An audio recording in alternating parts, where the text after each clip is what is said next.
A gray suitcase came home to Silverpine before Wade knew what it still carried. His wife had learned how to wait and how to prepare for life without waiting forever. Then Rivet arrived, a young shepherd rejected from canine training for loving too hard.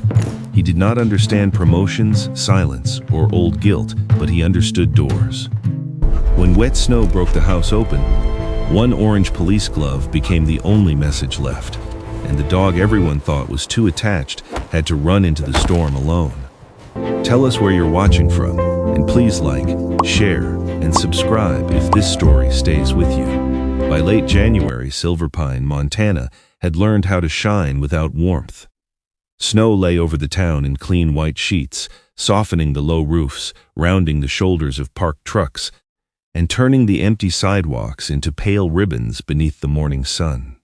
Beyond the last row of houses, the pines stood black and green against the mountains, their branches heavy and still. There was no wind yet. The kind would come later, sliding down from the higher ridges and finding every weak seam in every old house.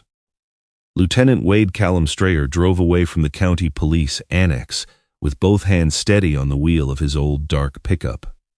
He had signed out 27 minutes earlier. The number sat in his head without invitation.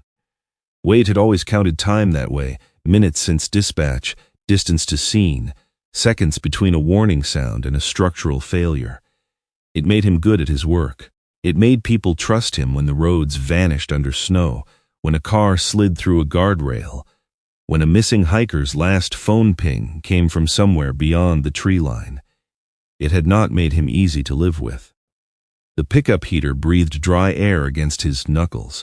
A thin layer of salt marked the edge of his boots where snow had melted and dried during the morning briefing.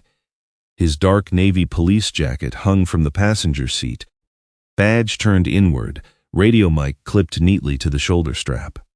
Wade was still in uniform pants and a charcoal thermal shirt, the black wristwatch on his left wrist catching light each time he adjusted his grip. Behind the seat sat a gray suitcase. It looked harmless there, wedged between a folded parka and a box of old badges, but Wade could feel its presence the way he felt a loaded question in a quiet room. The suitcase had followed him through nearly 3 years of state winter response assignments. 2 weeks north, 3 days home, 10 days out again, a month gone when the avalanches started early. He had never technically left Silverpine, not completely. His name stayed on the department roster. His boots stayed by the mudroom door. His coffee mug stayed in the cabinet beside Hannah's green one. But Holmes could learn absence by repetition.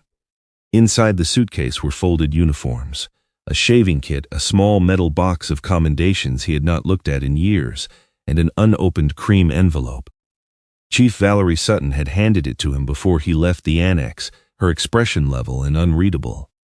"State wants an answer by Friday," she had said. Wade had taken the envelope without opening it. He already knew what it contained: 18 months as commander of a winter emergency training program, better pay, broader authority, a chance to write procedures that might keep younger officers from making the mistakes he still woke up remembering. It was the kind of offer a man was supposed to be grateful for. It was also another door.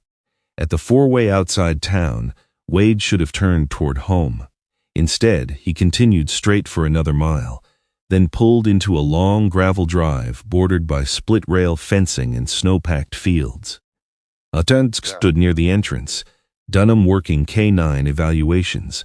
Wade parked near a low barn painted red once and faded by weather into something softer. Before he reached the office door, a woman stepped out with a clipboard under one arm and a wool hat pulled low over short gray hair. Brenda Dunham was 59, compact, wide-shouldered, and built like someone who had spent half her life being pulled across frozen yards by dogs stronger than most people. Her brown barn coat was dusted with hair.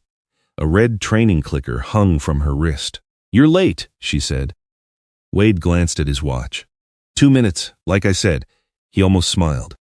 Brenda had worked with police departments, search teams, and civilian trainers across 3 counties. She had a reputation for refusing to flatter handlers and for remembering every dog that had ever passed through her program, including the ones nobody else wanted to discuss. "You said on the phone this wasn't for the department," she added. "It isn't. For your wife?" Wade paused half a beat too long. "For the house." Brenda's eyes narrowed. "Houses don't walk dogs, Lieutenant." He looked toward the training yard instead of answering. 3 young German shepherds waited behind a chain-link gate. All 3 had the rough, unfinished look of dogs growing faster than their judgment. 2 stood alert near a rubber ball, bodies angled toward Brenda, ready for the next instruction. The 3rd was facing the opposite direction, nose pressed to the bottom of the fence, trying with great seriousness to pull a frozen glove through a gap it did not fit through. "That one," Brenda said, before Wade asked. The 2 ball-focused dogs performed exactly as expected.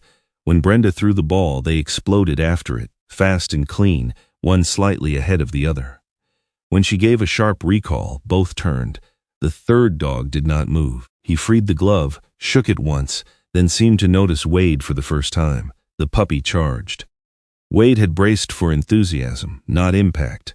The German shepherd hit his boots, recovered with the elastic grace of a young animal not yet embarrassed by physics, and clamped his teeth around Wade's right shoelace. "Let go," Wade said. The dog pulled harder. Wade shifted his foot back. The puppy followed, paws too large for his body, one ear standing tall while the other tipped outward as if permanently questioning authority. His coat was honeygold through the chest and legs, with a dark saddle that sat unevenly along his back and dipped lower over the right side. His muzzle was black, his eyes amber and bright. Beneath his chin was a small pale marking like a drop of milk. Wade bent to untangle the lace. The puppy released it, stepped onto the toe of Wade's boot, and sat down. Brenda made a small sound that was not quite a laugh. "That's Rivet. Rivet, because once he attaches, good luck getting him loose." Wade looked down. The dog looked back with complete confidence, as though a binding legal agreement had just been formed. "He's 7 months, Brenda said. "Pre-K9 candidate, never certified, never issued. Don't let anyone call him a police dog at the hardware store. What washed him out? He didn't wash out. He told us the job was wrong for him." Wade glanced toward the 2 dogs returning with the ball. Meaning he's smart, strong nose, learns fast. 2 people-bound for high-pressure deployment. Gets anxious when isolated. If a handler walks away and shuts a door, Rivet stops thinking about the task and starts thinking about the door. The puppy pressed his nose under the hem of Wade's thermal shirt, then sneezed against his belt. Wade said, "Separation anxiety. Sometimes it's just loyalty without enough language." That answer landed in Wade with more weight than he liked. He crouched. Rivet immediately placed both front paws on his knee and tried to smell his collar, his chin, the edge of his jaw. Wade caught him gently by the chest. "You have health records? All clean? Aggression history? No? Bite risk?" Brenda's mouth tightened. "He bites shoelaces, gloves, paper bags, and pride, not people." Rivet began working one black glove out of Wade's jacket pocket. Wade caught it halfway. "So what is actually wrong with him?" Brenda looked at him for a long moment, and for the first time her voice softened without becoming gentle. "He believes too hard in whoever he chooses." The yard went quiet around that sentence. Even the 2 other dogs had stopped mouthing the ball. Wade looked down at Rivet, who still stood on his boot as if guarding him from motion. He had come here with a simple explanation prepared. Hannah had been alone too often. A dog would help during long shifts. A dog would make the house feel less empty when winter calls dragged him away before dawn. All of that was true, but truth could be arranged to hide another truth behind it. The cream envelope in the gray suitcase seemed suddenly closer than it was. 18 months. Another assignment. Another respectable reason to leave Hannah standing in the doorway with a mug of coffee cooling in her hands. Wade took the adoption packet from Brenda. "Your wife know?" Brenda asked. "I'm bringing him home as a surprise." Surprises are what people call decisions when they don't want questions first. Wade signed his name anyway. The ride home took 42 minutes and cost Wade 1 paper bag, half a road map, and all authority over the passenger side of the truck. Rivet climbed from seat to floorboard to seat again, inspected the vents, barked once at a snowplow, and planted both paws on the dashboard to watch the white fields roll past. "You're going to be a problem," Wade said. Rivet turned, the pale mark under his chin catching sunlight, and sneezed directly on the cracked vinyl console. For reasons Wade could not defend, he laughed. The sound came out rough, unpracticed. It startled him almost as much as it startled the dog. Rivet froze, ears uneven, head tilted, as if the laugh were a command he had never heard but badly wanted to understand. Then he wagged his tail so hard it knocked the road map into the footwell. Wade kept laughing longer than the joke deserved. By the time the first houses of Silverpeen came into view, the feeling behind his ribs had changed, not eased exactly, not healed, just loosened enough for air to pass. The Strayer house stood at the edge of town where the plowed road narrowed and the pines began. It was a 2-story place with pale siding, a steep roof, and a glass-walled workroom attached to the south side where Hannah made art from color and heat and patience. Late sunlight glanced off the workroom windows, scattering broken blue and gold reflections across the snow. Hannah was waiting on the porch. She wore a cream wool coat over a teal sweater, dark trousers tucked into brown snow boots, and her chestnut hair was tied low with an indigo strip of cloth. From the truck, she looked almost exactly as Wade had carried her in memory. Then she stepped down from the porch, and he saw the differences. A little more silver near her temples, a guarded stillness in her shoulders, a tiredness at the corners of her eyes that had not been there before he started calling absence duty. He stopped the truck. For one suspended second, neither of them moved. Then Wade opened his door and stepped into the snow. He had imagined this moment on bad roads, in motel rooms, outside emergency command trailers, while coffee burned bitter in paper cups. Hannah crossing the yard, her arms around him, the house receiving him back without needing explanation. He opened his arms. Rivet hit the passenger window with both paws. Hannah's eyes flicked toward the sound. Her face changed before her feet did. She hurried around the front of the truck and opened the passenger door. Rivet tumbled out as if gravity had betrayed him.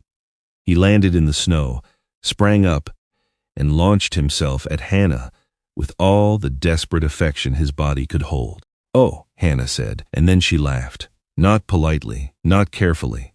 A real laugh, bright enough to make the cold seem thinner. Rivet planted his paws against her coat, licked her chin, caught the indigo hair tie in his teeth, and tried to climb into her arms. Hannah held his face between her gloved hands, laughing while he covered her with snow and devotion. Wade stood in the yard, arms still half open. "All right," he said, "less than 5 minutes and you've already stolen my wife." Hannah looked over Rivet's head. There were tears in her eyes, but the laugh stayed. "You brought home a dog?" "I appear to have brought the dog home a wife." That got another laugh from her, softer this time. Then, carefully, she passed one hand over Rivet's head and walked to Wade. She wrapped both arms around him.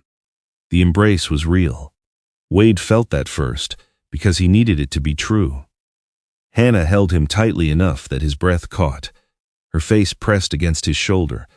One of her hands gripped the back of his shirt, but there was caution in it, not rejection, not coldness. Something more painful because it was kinder than either. She held him like someone accepting the return of a person she loved without yet trusting that return to stay. Wade closed his eyes and held her back. Behind them, Rivet barked at the open truck door, then stole a receipt from the cup holder. That evening the house learned a new sound, claws clicking across hardwood, a water bowl scraping the kitchen tile, a young dog discovering his reflection in the dark window and taking personal offense. Hannah made stew. Wade carried in his suitcase. They spoke about safe things. The road conditions, the neighbor's new mailbox. The school play Hannah had helped paint sets for, a winter crash Wade had been called to but did not describe in detail. They did not talk about the envelope.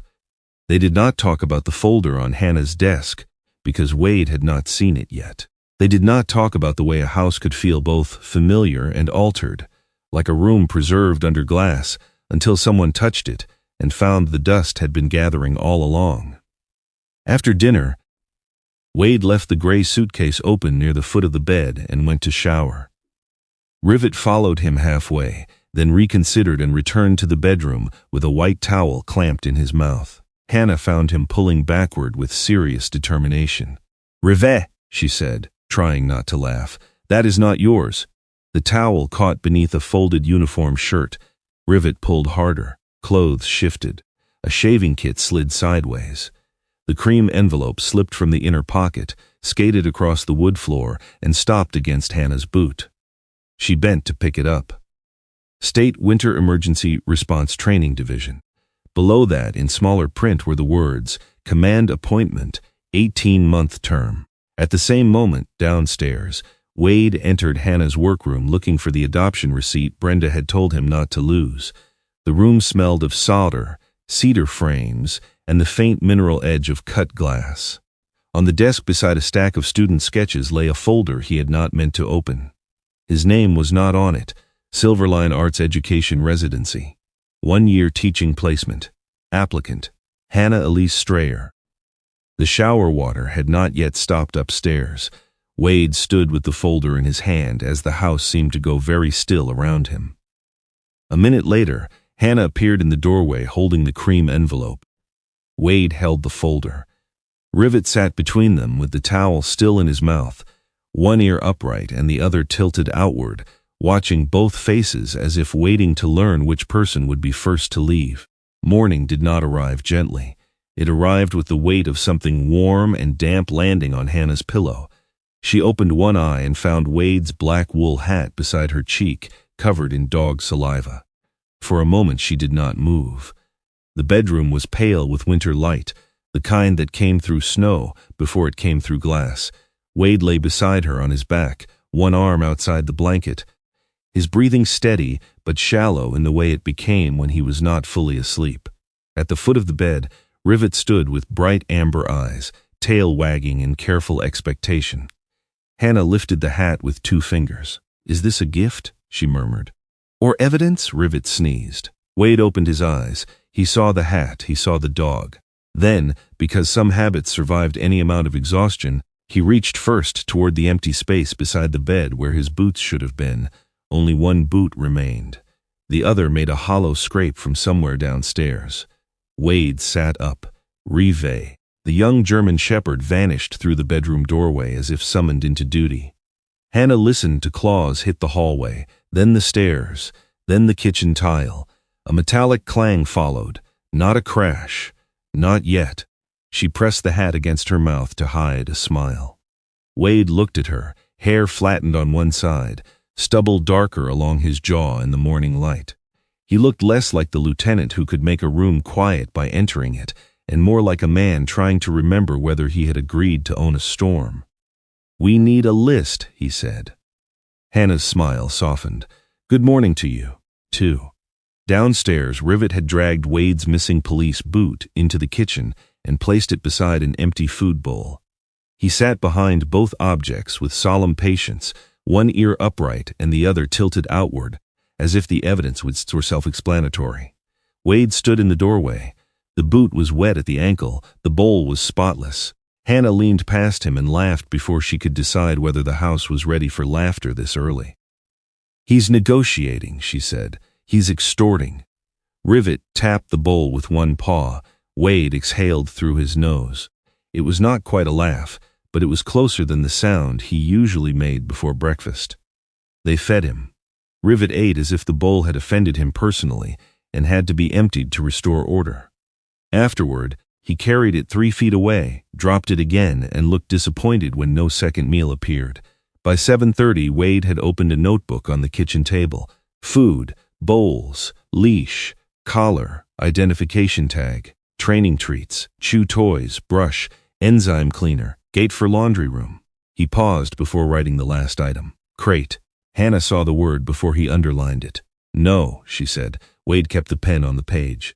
"It's not punishment. I didn't say it was. A properly introduced crate gives structure. It prevents him from hurting himself when we can't supervise. He's been here less than a day.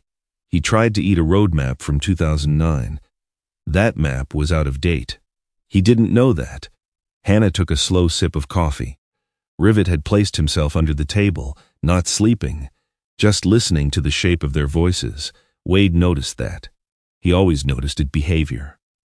It was one of the things Hannah had loved about him once. Nothing escaped him. A loose step, a cracked taillight, a neighbor's porch light left on after midnight, a tremor in someone's voice when they said they were fine. But being noticed was not always the same as being known. He's anxious because he was left, Hannah said. Putting him in a box on the first day feels wrong. A crate isn't a box if it's trained correctly. You hear yourself? Wade looked up. She regretted the sharpness, then decided regret did not make the question false. You sound like you're briefing a room, she said more quietly, as if fear is something you can manage with the right equipment. His jaw moved once, not anger, containment. I'm trying to keep him safe. I know. That was the trouble. She did know. Wade rarely acted out of carelessness. He acted out of care with too much force behind it.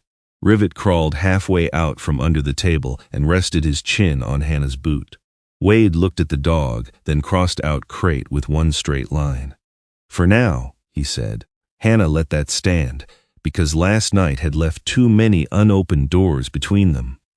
The cream envelope had returned to the suitcase.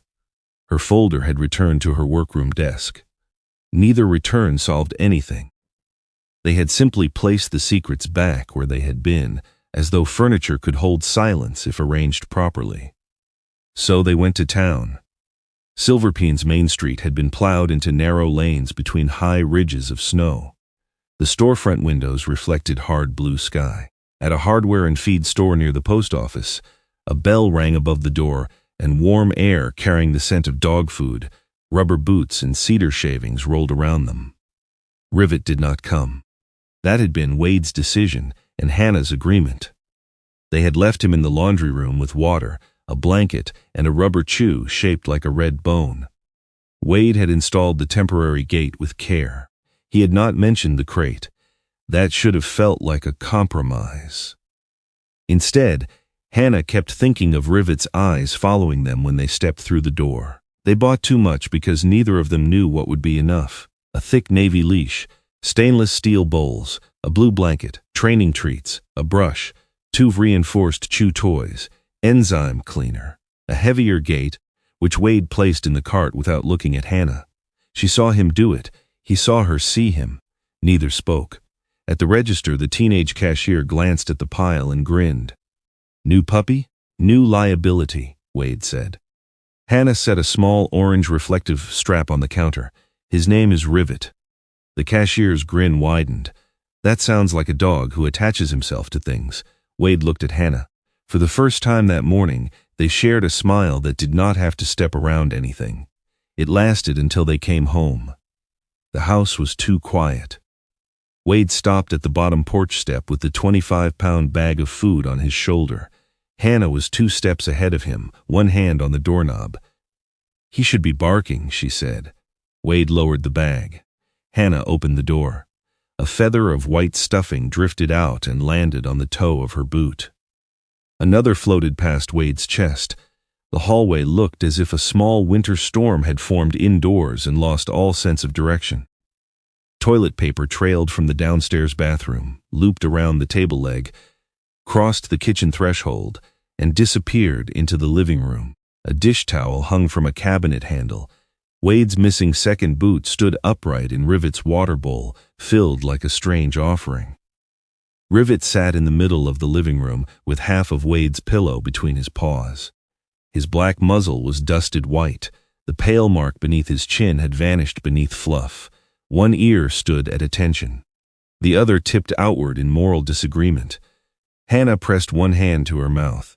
Wade slowly set down the food. Rivet's tail began to wag. Don't, Wade said. Hannah turned her face toward the wall. I'm not. A clump of stuffing clung to Rivet's nose. He sneezed. The clump flew upward, hung in the air for one ridiculous second, and landed between his ears. Hannah made a sound like a kettle starting to boil. Wade looked toward the stairs. The trail of destruction led clearly to their bedroom. He climbed halfway, then returned holding the gutted remains of his pillowcase. Not Hannah's, his. At least he understands chain of command, Wade said. That finished her. Hannah laughed so hard she had to lean against the doorframe. Not the bright, startled laugh from the yard yesterday. Not the careful one she used around neighbors who asked when Wade would be home again. This laugh broke loose from somewhere lower, somewhere less defended. Wade looked at her, and something in his face changed. He laughed, too. Rivet took this as acquittal.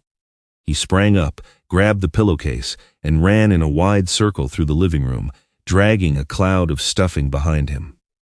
For several minutes, the house became impossible to take seriously. Wade tried to catch the dog and failed twice.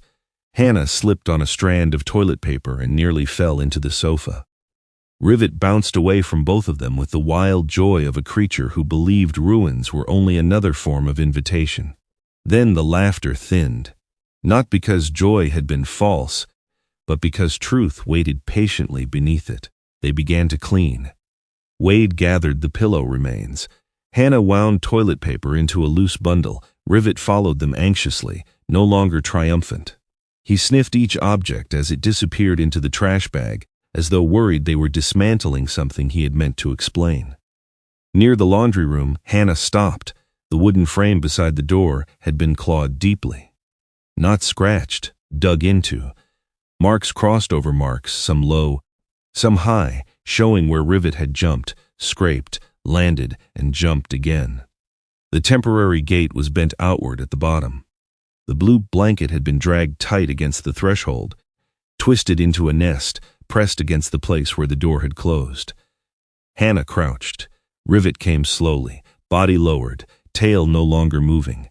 He pressed his shoulder against her side and looked at the gate. He tried to get out, Wade said. Hannah touched one of the grooves in the wood. It was deep enough to catch her nail. No, she said. He tried to follow us. The distinction changed the room. Wade looked again, this time not as a homeowner assessing damage, but as an officer reading a scene. The pattern told a story he had not wanted to see. Panic rose, focused itself on the exit, exhausted itself, then turned outward into destruction only after the door would not open. His first answer arrived automatically. We need a stronger gate. Hannah closed her eyes. He heard himself a second too late. If he gets into wiring, cleaning chemicals, the furnace closet, I know, then this stops being funny. I know, Wade. Her voice was soft, which made it worse. She stood and faced him. Rivet remained against her leg. If he is terrified of one room, she asked, are you going to save him by putting him inside something smaller? The words struck harder than they should have, because they were not only about Rivet. Wade could feel the arguments lining up inside him, orderly and correct. Dogs needed boundaries. Young shepherds could injure themselves. Structure reduced panic. He had handled working dogs, anxious civilians, winter rescues, accident scenes, rooms where everyone was shouting and nobody knew who was in charge until Wade made them know. But this was his kitchen. This was Hannah. And his voice, when he tried to answer, had the weight of command in it before he chose the words. I'm not trying to trap him. Hannah's eyes stayed on his. I know. Again, that merciful phrase. Rivet picked up the edge of the blue blanket and carried it 2 steps toward Wade. He dropped it near Wade's boot, then returned to Hannah. Neither of them knew what to do with that. 2 days later, they took Rivet to the veterinary clinic on the east side of town. The building was low and square, with icicles hanging from the gutters and paw prints frozen into the packed snow near the entrance. Rivet greeted it like an inspection site.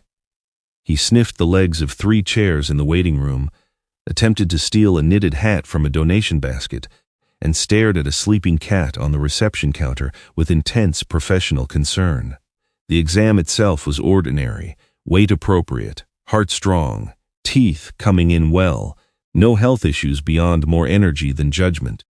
Wade found himself relieved by the plainness of the report. Outside, while Hannah paid at the front desk, Wade stood near the truck with Rivet on leash. The sun had dropped behind thin cloud, flattening the parking lot into gray and white. A short whistle came from near the far curb. 2 notes. Rivet's body changed before Wade turned. The young dog's head snapped up. His tipped ear lifted nearly straight. He lunged hard enough that the leash burned through Wade's glove. Rivet.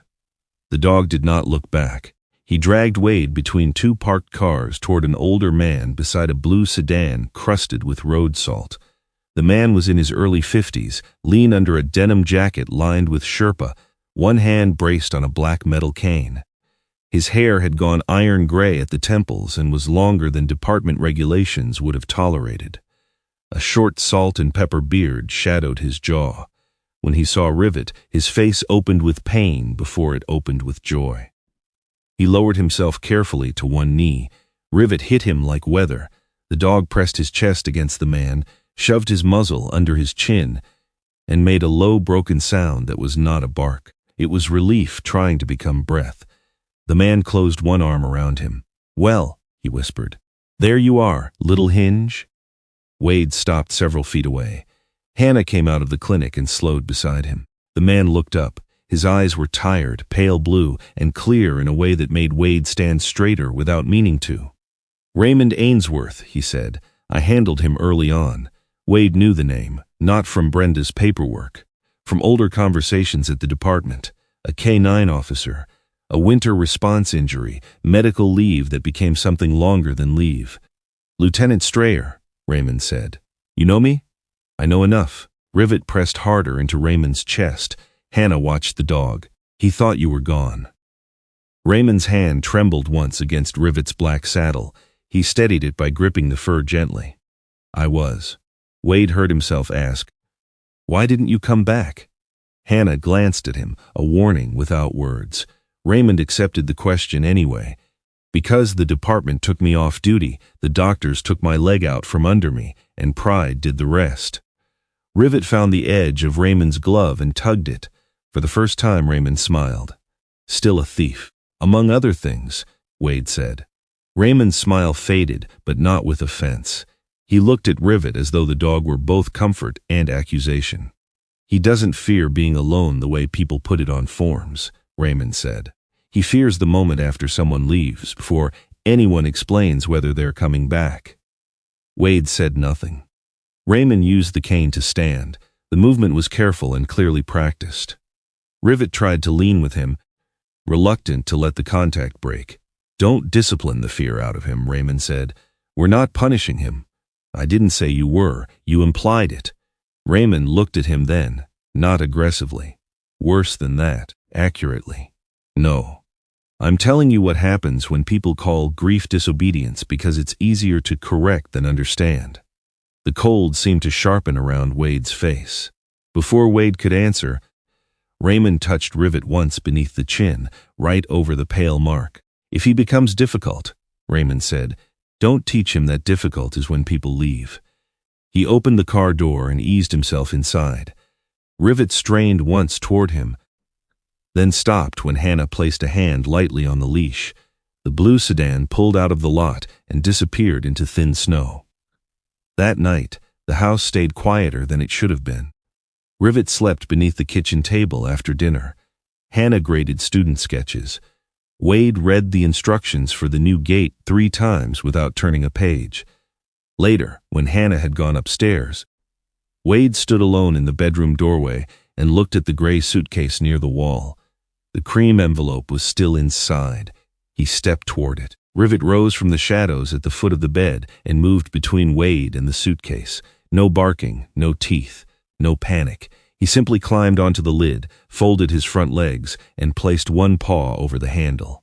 Wade stopped. The dog looked up at him with amber eyes that held no accusation, only recognition. No one had taught Rivet what the suitcase meant. Somehow, he had understood anyway. By the 3rd week, Rivet had begun growing in pieces. His legs lengthened before his balance caught up. His paws seemed to belong to a larger dog that had not yet arrived. His chest deepened, his bark dropped half an octave, and his judgment remained firmly attached to puppyhood. Outside, he looked almost graceful. He crossed the snow behind the house in long, elastic bounds, black saddle flashing against white, tail lifted like a flag. He chased Wade's orange rescue gloves whenever Wade tossed them across the yard, then returned with one glove proudly crushed between his teeth, as if he had retrieved a suspect instead of leather and insulation. Inside, Grace deserted him. Rivet clipped chair legs with his hips, sent a screwdriver rolling off the kitchen counter with his tail, and once backed himself under Hannah's work table only to discover he had grown too tall to reverse without taking a basket of copper foil with him. Every morning he carried his empty bowl to Wade's police boots and dropped it with a metallic clang that sounded less like a request than a citation. Wade tried not to encourage it. Hannah encouraged it. "He's communicating clearly," she said one morning, when Rivet placed the bowl on Wade's left boot and sat in perfect patience. "He's filing complaints. Maybe he learned from watching you." Wade looked at her over the rim of his coffee. It could have become sharp. Instead, Rivet pushed the bowl harder against his boot, and the moment softened before it cut. The house had begun making room for the dog. A hook by the back door held Rivet's navy leash. A blue blanket stayed beneath the kitchen table. A basket of chew toys sat where Hannah's stack of old art magazines had once leaned. Dog hair appeared on Wade's dark uniform pants no matter how carefully he brushed them before leaving for the station. Rivet changed depending on which person he followed. With Wade, he became motion. He ran, tugged, stole gloves, and tested boundaries. He learned sit quickly, stay reluctantly, and drop it only when the offered trade was worth his dignity. With Hannah, he became stillness. When she worked in the glass room, Rivet lay beneath the long cutting table with his front paws crossed. The room faced south, so winter light poured through the windows and broke across shelves of colored glass. Amber, teal, pale blue, cranberry, red. Hannah moved among those colors in quiet concentration, scoring lines with her cutter, snapping pieces cleanly, brushing tiny fragments into a tray. Each time the cutter whispered across glass, Rivet's upright ear turned toward the sound. His tilted ear stayed angled toward Hannah. If she worked too long without moving, he lifted his head and set his muzzle on her knee. The first time he did it, Hannah froze with a strip of blue glass in her hand. Rivet did not whine, he did not paw at her. He simply rested there, warm and present, asking nothing except that she notice herself. She set the glass down and touched the pale mark beneath his chin. "All right," she whispered, "I hear you." From the kitchen doorway, Wade watched without stepping in. Something about the scene unsettled him more than the shredded pillow had, not because he was jealous of a dog. He told himself that would be ridiculous. But Rivet seemed to understand a language in Hannah that Wade had stopped hearing. Or maybe Hannah had stopped speaking it around him, because over time she had learned what happened when she did. Wade began fixing things. At first it helped. The back door had been sticking for 2 winters.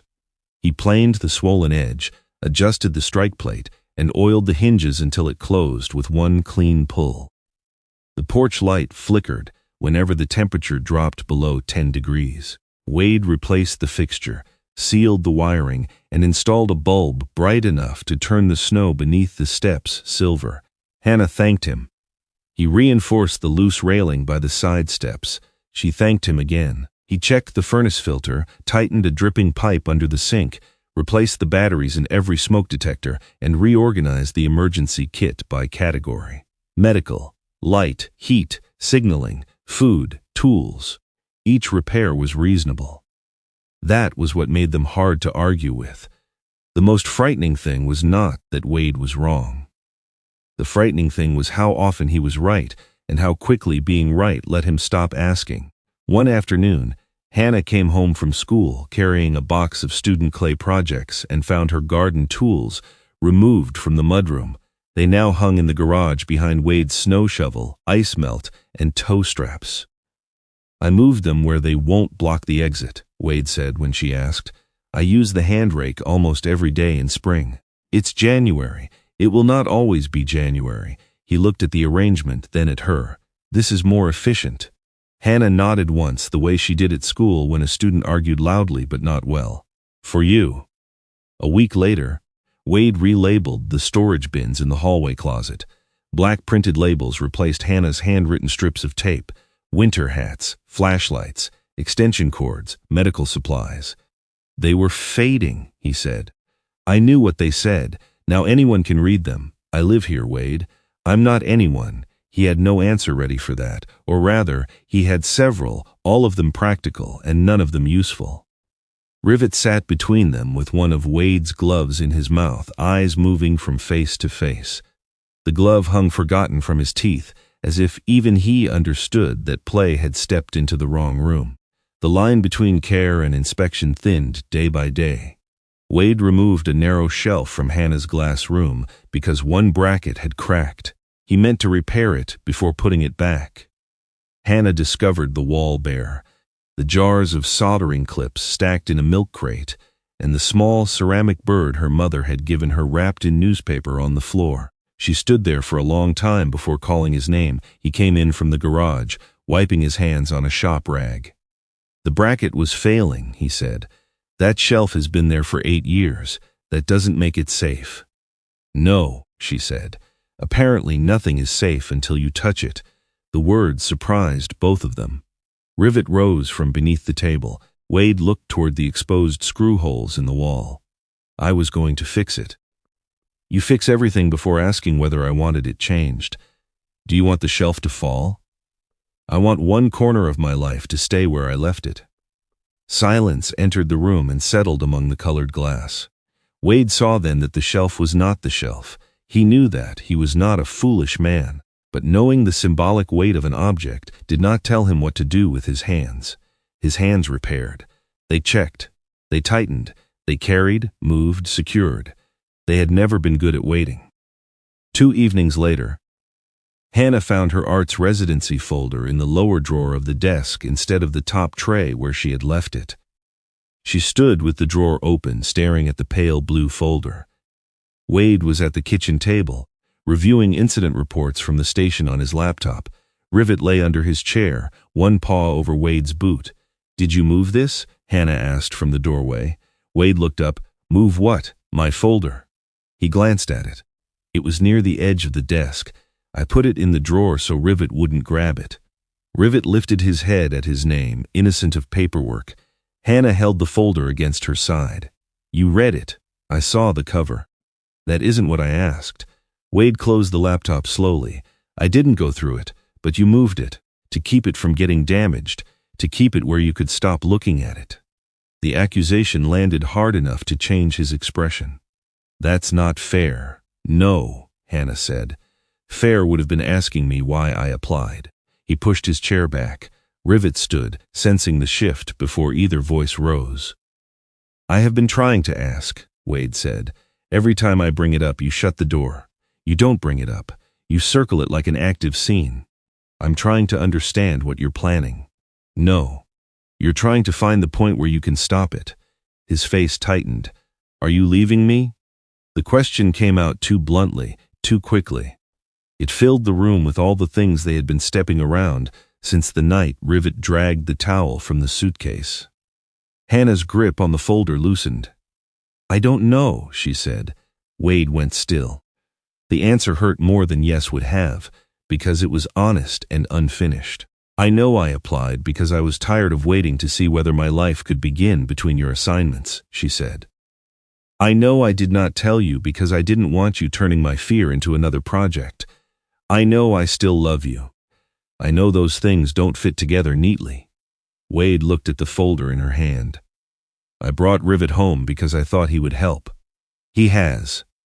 Then why does that sound like an indictment? Because you brought me a living creature to make your next absence easier to survive. He stepped back as if she had touched an injury. That isn't why. Not only why, she said. That's the problem. Rivet moved between them, not in alarm yet, but in uncertainty. His tail lowered.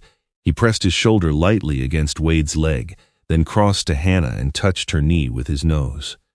Wade saw the movement and misunderstood the ache it caused. So now even the dog knows where to stand. Hannah's face changed. Don't do that. I'm not doing anything. You're making hurt sound like evidence. The old pressure rose behind Wade's ribs, the need to organize, to defend, to list facts in clean order until emotion surrendered. He had not accepted the 18-month post. He had come home. He had repaired the house. He had brought Rivet because Hannah had been alone, and he hated that she had been alone. Each fact was true. Together, they still failed him. "I am trying," he said. "I know." Again those two words, patient, devastating. Wade's palm came down on the kitchen table, not hard enough to break anything, not aimed at her, not meant to frighten. But the sound cracked through the room. Rivet bolted. He hit the rug, skidded, and shot through the mudroom before either of them moved. The back door had not latched fully after Wade carried firewood in. Rivet's shoulder struck it open. Cold air burst into the kitchen. Then he was gone. For 1 second, Wade and Hannah only stared at the open door. Then Hannah whispered, "Rivet." Wade was already moving. The next 2 hours erased the argument without resolving it.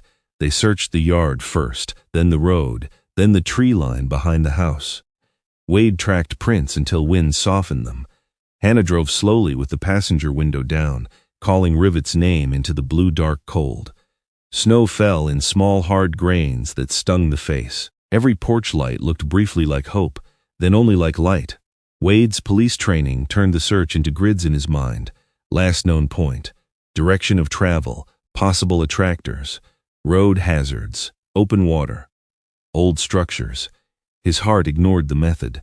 A young dog was gone in winter because Wade had filled the kitchen with a sound that made leaving feel safer than staying. His phone rang at 8:42. Officer Tess Rollins spoke over engine noise and wind. Tess was young, sharp-eyed, and still new enough to sound careful when calling senior officers, though Wade had seen her notice details veterans missed. "Lieutenant, I'm at the old bus depot.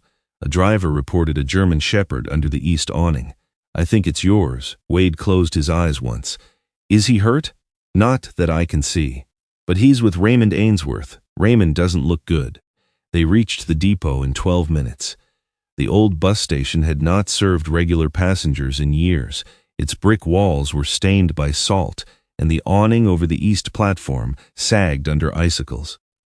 Tess's patrol lights flashed red and blue across the snow, turning the empty benches briefly alive. Rivet lay pressed against Raymond on the concrete beneath the awning. Raymond sat with his back to the wall, face pale, breath visible and uneven. His black cane lay just beyond his reach.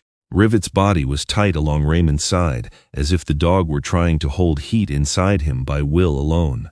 Hannah knelt first. "Raymond," he opened his eyes. "Got dizzy walking home." "Foolish, apparently." Wade crouched and checked him with practiced hands. "Cold skin, shaking, alert but weak." "Tess called MS?" he asked. "On the way," Tess said. Rivet did not move from Raymond. When Wade reached for his collar, the dog looked at him but stayed pressed to the man. Wade understood then. Rivet had not run into the dark because the dark called him. He had run toward the person whose leaving had never made sense. After the paramedics checked Raymond and helped him into the warm ambulance bay to recover, he refused transport with the stubborn exhaustion of a man used to disappointing medical advice. Tess stayed nearby, giving them space without leaving them alone. Wade stood with Rivet's leash in his hand, unclipped. The question came before wisdom. "Do you want him back?" Hannah looked at him quickly. Wade heard the mistake as soon as the words entered the cold air. He had seen pain and tried to assign it to the correct owner. Dog loves man, man loves dog, resolve transfer, close file. Raymond studied him for a long moment, then he looked at Rivet. "I love him," he said, "but not everything I love should belong to me." Rivet lifted his head at the sound of Raymond's voice. Raymond ran one hand over the dog's uneven ears. "He has a home. Whether he trusts that yet is up to the people in it." No one spoke. On the drive back, Rivet slept across the back seat, exhausted, one paw twitching now and then. Hannah sat beside Wade, looking through the windshield at the road disappearing under fresh snow. Wade kept both hands on the wheel. For the first time that evening, he understood that keeping someone close and making them feel chosen were not the same act. He did not know yet how to do the second one. But he knew the first had not been enough. By morning, the house had become too quiet for pretending. Rivet slept under the kitchen table, exhausted in the boneless way of young dogs after fear has spent itself. His paws twitched now and then, chasing some dream none of them could see. snow-dried in faint pale rings on the floorboards near the back door where he had come in the night before, shivering, smelling of cold concrete, old bus exhaust, and Raymond Ainsworth's denim coat. Wade had been awake since 5. He had not gone downstairs at first. He had lain beside Hannah in the gray light and listened to the house breathe around them. Furnace, pipes, a low tick from the kitchen window. Rivet sighing in his sleep below. Hannah had not been asleep either. Neither of them said that. At 7, she came into the kitchen wearing an oatmeal sweater, dark lounge pants, and thick socks.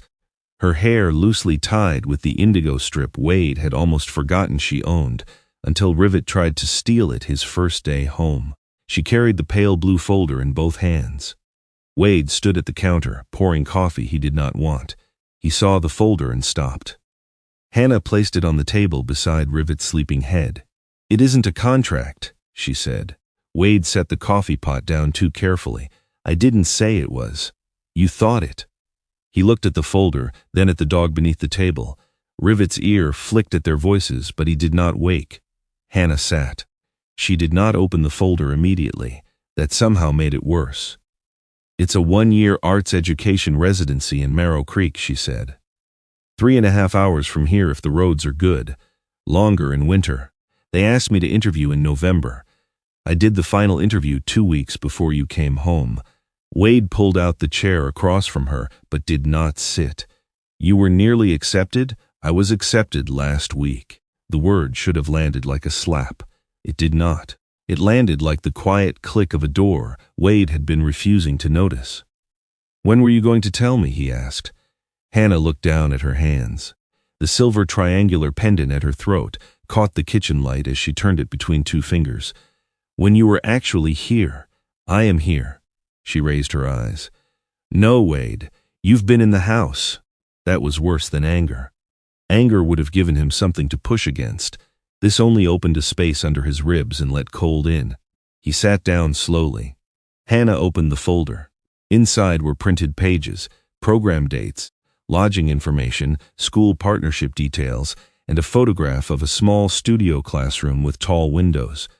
The place looked bright, safe, full of strangers who expected her to arrive. "I haven't signed the final papers," she said. "I haven't rented a place. I haven't told the school here. But I kept going through each step because every time I tried to imagine stopping, I heard myself asking what I was waiting for." "For me," Wade said. He meant it as a statement. It came out as a question. Hannah did not answer quickly. That was how he knew she was telling the truth.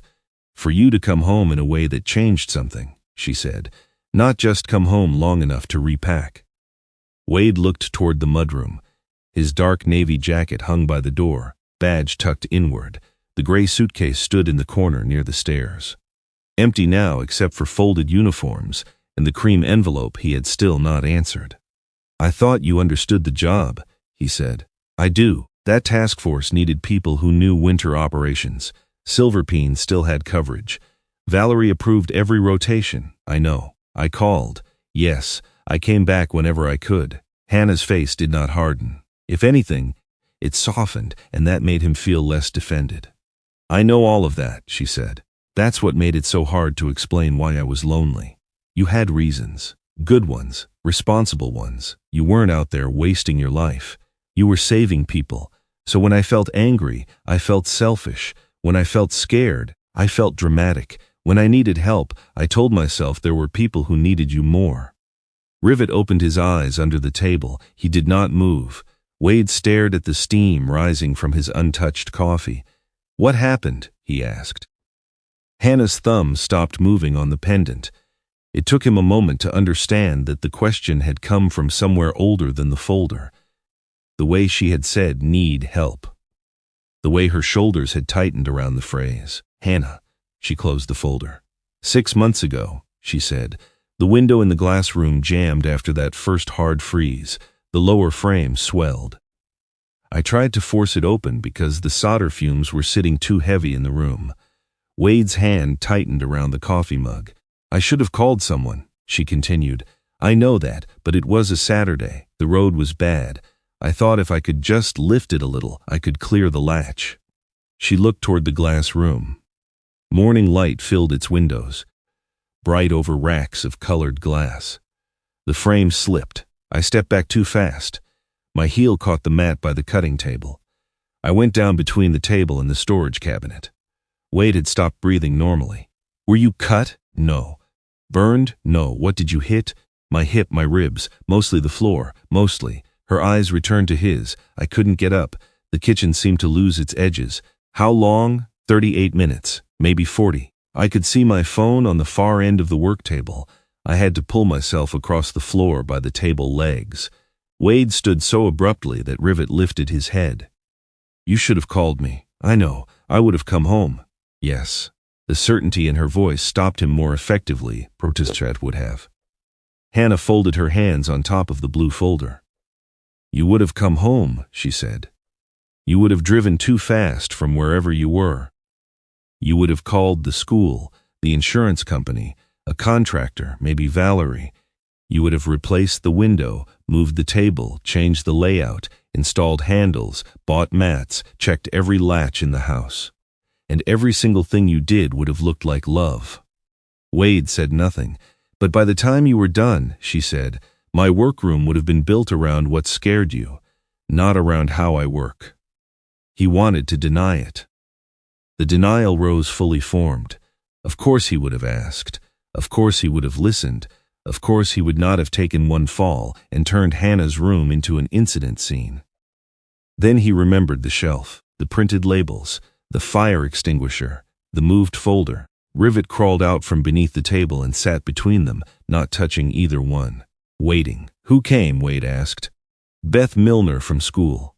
He knew Beth vaguely, a small, brisk woman from the art department with round glasses and a laugh that carried down hallways.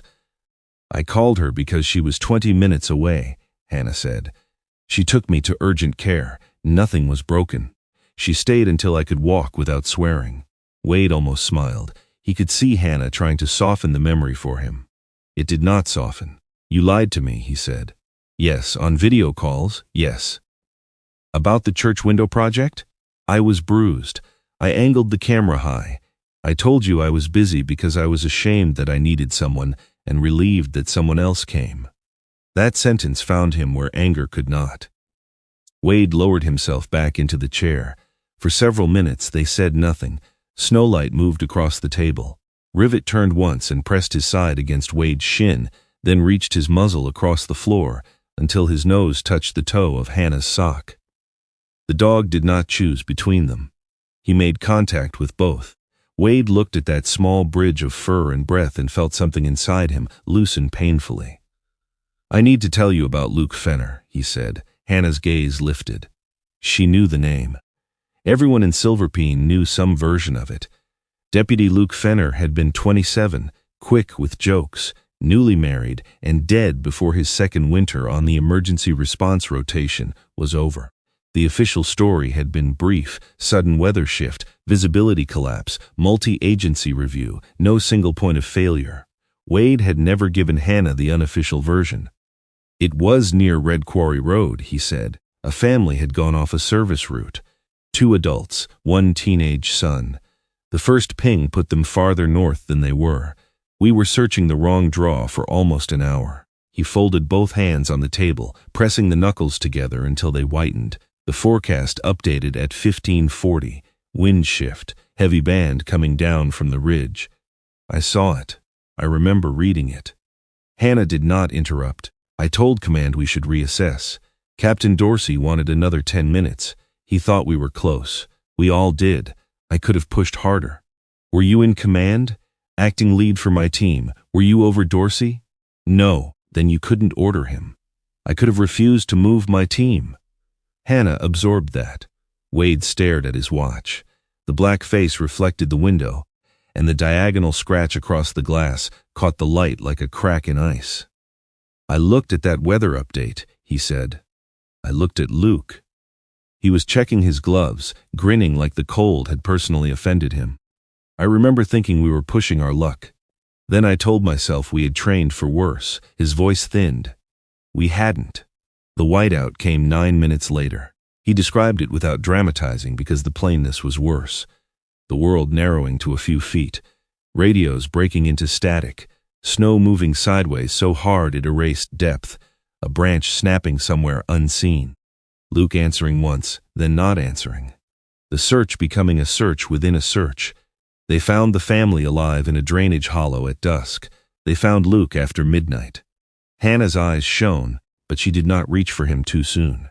The report said no single decision caused it, Wade said. Weather, bad ping, terrain, delayed command call, equipment limits, multiple factors. But you don't believe reports when they don't punish you enough. He flinched. She had not said it cruelly. That was why it cut clean. I knew, he said. Before everyone else agreed, I knew something was wrong. You sensed risk. I ignored it. You hesitated. He looked at her then, angry for the first time since sitting down, not at her, at the mercy of language. Hesitation gets people killed. Sometimes, she said. But Wade, you have been living as if every pause is a crime scene. The words stayed in the air. Rivet lowered his head onto Wade's boot. Hannah continued, voice quiet but steady. You locked doors before asking what I needed. You fixed shelves before asking what they held. You brought home a dog because I was lonely, but you didn't ask what kind of loneliness I was living with. If you keep making the living pay for what happened to Luke, eventually we will stop knowing where we're allowed to stand. Wade shut his eyes. For a moment, he was not in the kitchen. He was back on Red Quarry Road, snow filling his mouth when he shouted into a radio. Then Rivet shifted against his boot, warm and real and present, and the kitchen returned. What do you want? He asked. It was a simple question. It felt like stepping onto unsafe ice. Hannah looked surprised by it. Then she answered carefully, as if trusting the question only partway. 90 days, she said. No decision about Marrow Creek until then. No answer to the state position until then. They want an answer Friday, then ask for more time. Wade almost said that was not how offers worked. He stopped. What else? If something belongs to both of us, we talk before changing it. The house, work, money, the dog, future plans. He nodded once. And you ask before you fix something in my workroom. His mouth moved, nearly defensive. Then he nodded again. Hannah's fingers tightened around the folder. And I stopped preparing exits in secret. If I'm afraid, I say it before I start packing around the fear. That was the first thing she had offered that cost her something visible. Wade looked at her for a long time. Okay, he said. It was not enough. It was not forgiveness. It was not a solved marriage. But for once, Wade did not try to turn it into a plan with boxes and deadlines. He only let the word stand. That afternoon, he went to the station. Chief Valerie Sutton had called him in after receiving his request for an extension on the state appointment. Her office overlooked the back lot where patrol vehicles sat in rows dusted with snow. Valerie stood by the window when Wade entered. Dark uniform immaculate, short black and silver hair tucked neatly behind one ear. She held a black fountain pen between her fingers, uncapping and recapping it once before she spoke. State won't love waiting, she said. I know. You want me to tell them you're considering family obligations? No, Wade said.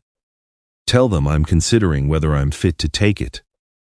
Valerie turned from the window. That answer reached her differently. She studied him without softening her face. Valerie had never needed volume to carry authority. She could make silence feel like a written order. You are one of the best winter response officers I've got, she said. That isn't what I said. No, it isn't. She came around the desk and sat, gesturing for him to do the same. Wade, that command position is an opportunity. It is not a memorial plaque. It will not bring Luke Fenner back. It will not make the report feel true. And if you take it because you need the dead to sign off on your life, you'll walk in carrying the wrong badge. Wade looked at the framed department photo on her wall. Luke stood in the second row, young and smiling, face half turned as if someone had called his name. Valerie followed his gaze. I miss him too, she said. Wade did not expect that. Valerie almost never spoke in that register. Then she closed the pen and set it on the desk. Ask for 90 days, she said. I'll make the call. But during those 90 days, don't hide behind being useful. When Wade returned home, dusk had turned the snow blue. Hannah was at the kitchen table, not working. just sitting with a mug between her hands. Rivet lay beneath the table with his head on Wade's police boots, as though guarding them from movement. The gray suitcase stood in the corner near the stairs. Wade looked at it and realized, with a fear quieter than panic, that he no longer knew which frightened him more: leaving again, or staying long enough to learn how not to leave while still inside the house. By the last week of winter, the house had begun to speak in small sounds, not frightening ones at first. A soft click near the south wall after sunset, a faint wooden sigh when the heat kicked on, a tick above the glass room whenever the temperature dropped too fast. Hannah heard it before Wade did. She was working at the long cutting table, scoring a piece of amber glass for a student project, when a thin line of plaster dust fell from the corner where the glass room met the main house. Rivet lifted his head from beneath the table. His upright ear turned toward the ceiling. The tilted one followed a second later. Hannah set the cutter down. Wade. He came from the kitchen with a dish towel over one shoulder. 2 months earlier, he would have entered the room already searching for a ladder, a flashlight, a cause.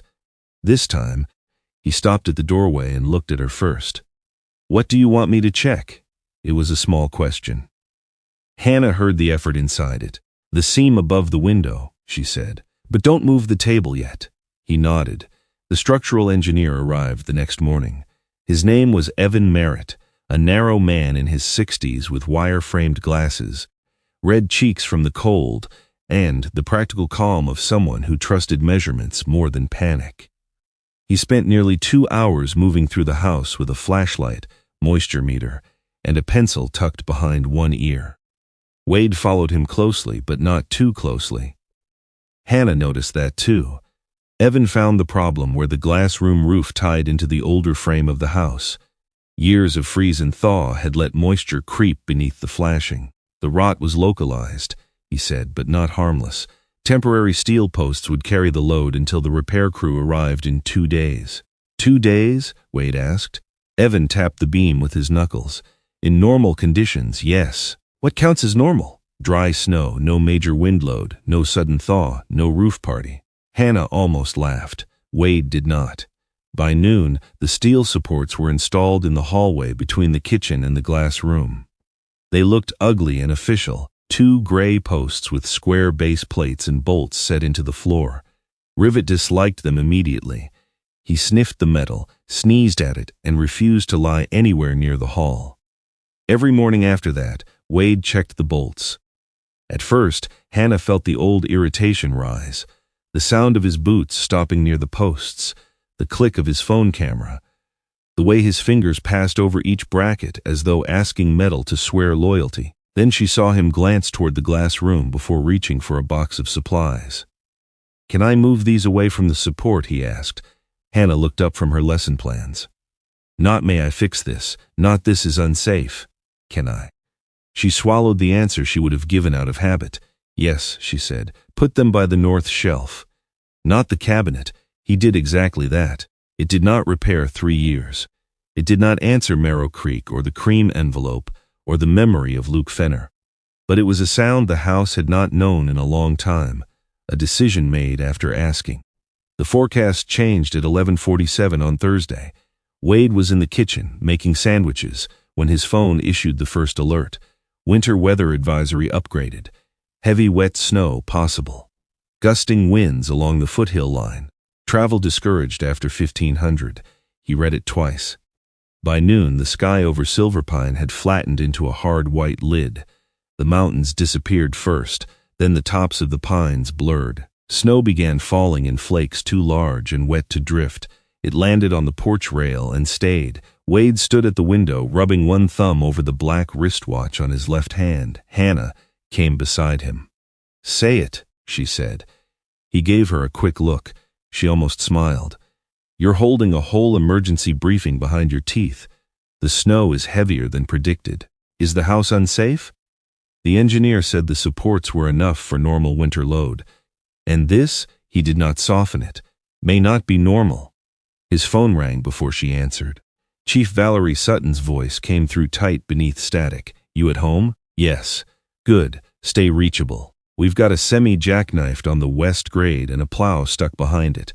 Main crew's tied up. Tess is holding the north substation with a volunteer unit.